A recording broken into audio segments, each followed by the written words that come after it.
Basta ayaw ko ng smuggling dito. Rice, sugar.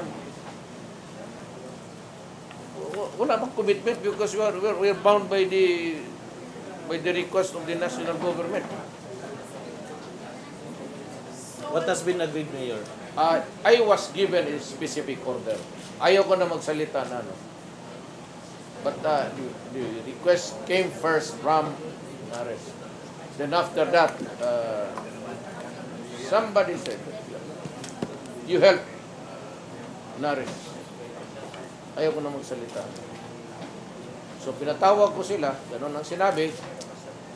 Then we follow, and sabi ko, dyan naman sa customs, pag ayaw ng customs collector, hindi magpermang assessment operation, pati yung intelligence, hindi talaga lalabas yan.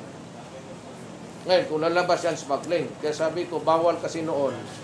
You must remember na sa pag lumabas yung mga goods sa customs zone, hindi na pwede para-parahin niya ng police, pati NBI, pati CIDG.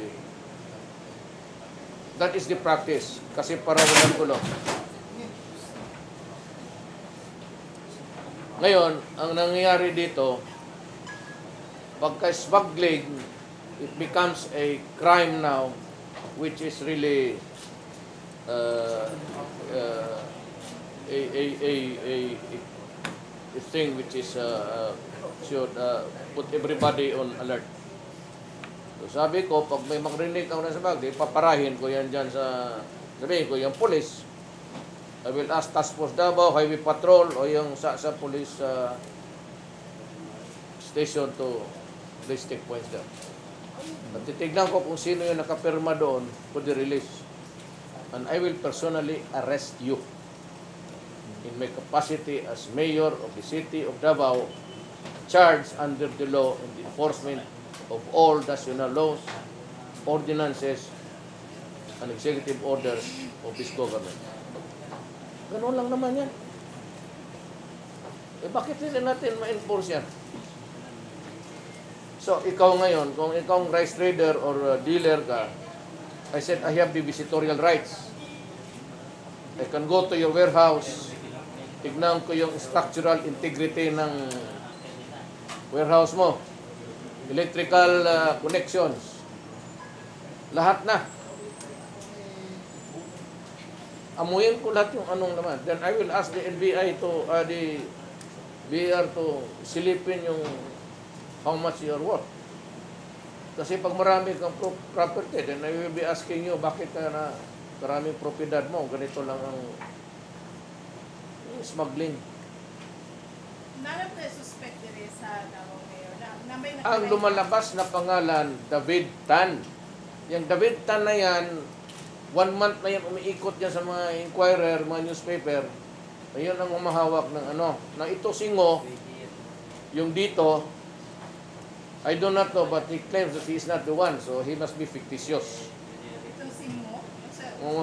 Whatever. Wala na yung amin eh. So Mayor, do you think na David Tan also has a... Sabi ko nga sa mga taga Maynila, inyo yan. Kasi hindi umabot ng Davao. Dito sa Davao,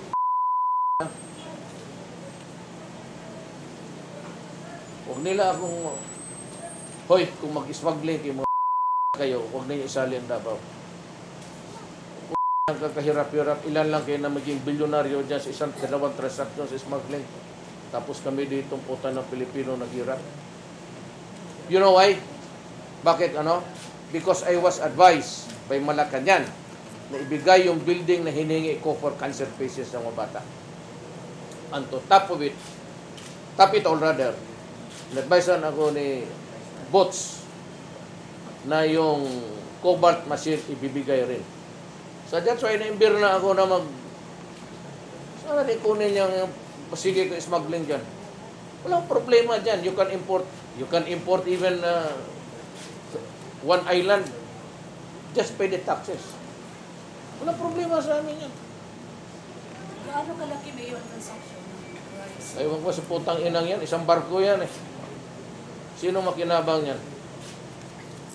No, putang na maging milyonaryo kayo tapos kami dito naghirap.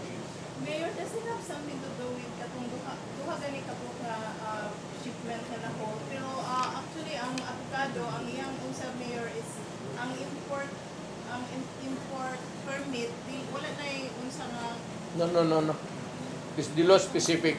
You have to get a permit. Ini-recycle dyan eh. pero sa WTO na expire na Wala daw akong pakialam dyan sa WTO na yan. I'm interested in the national. I'm not bound by that WTO. That's a treaty. I will insist on what is the law. The law says that you get a permit from the NFA. Wala pakialam dyan. LT, WTO.